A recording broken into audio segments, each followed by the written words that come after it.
Eto ng isang malupit na update dito sa NBA. Bronny James naispatan dito kasama si LeBron James dito sa training facility ng Los Angeles Lakers. Ano nga bang ibig sabihin niyan? Tara't pag-usapan natin.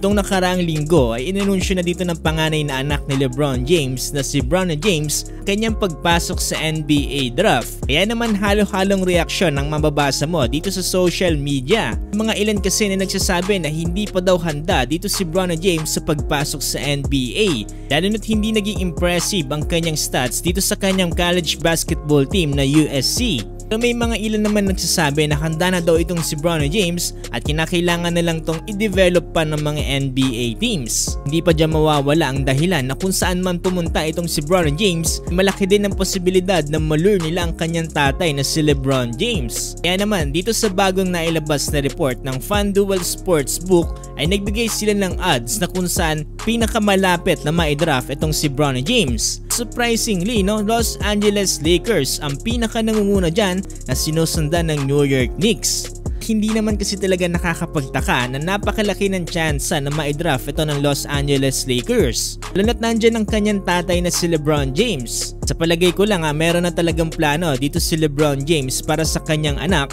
kaya naman hindi niya ito tinutulan na magpa-draft na ngayong taon. Tingin ko kasi hindi papayagan to ni LeBron James na magpa-draft ngayong taon kung hindi magiging favor sa kanila yung magiging resulta. Kaya naman hindi malabong planado na ito ni LeBron James na meron na magandang patutunguhan ng kanyang anak. Laki ba naman ang impluwensya ngayon dito ni LeBron James sa modern NBA? Kung nga lang ba yung pagpa-draft dito ng kanyang anak sa NBA?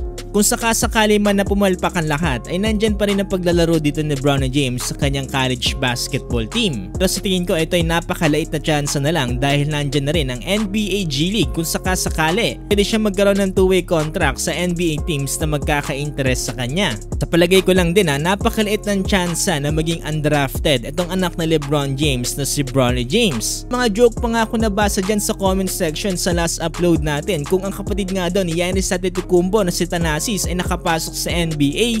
Paano pa kaya itong anak ni LeBron James na si Bronny James? Daw na mas may galaw itong si Bronny kumpara kay Thanasis. Pero napaisip din ako dito sa comment na to may point din. Tangkita naman natin yung sitwasyon dito ni Thanasis dito sa Milwaukee Bucks. Kung wala ang kanyang kapatid dito na si Giannis Antetokounmpo, Jack hindi ito magtatagal dito sa kanilang team.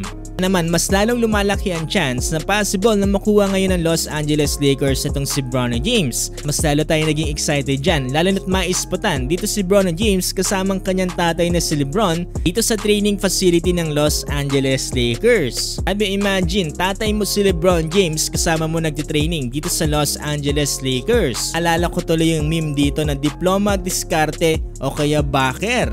Kaya pasok dito si Bronny James sa tingin ninyo? Kung kayo ang tatanungin, sa palagay ninyo, saan mapupuntang NBA team itong si Bronny James? At sa tingin nyo, may chance nga ba siya makapasok sa NBA? Komento lamang inyong palagay. See you on the next one.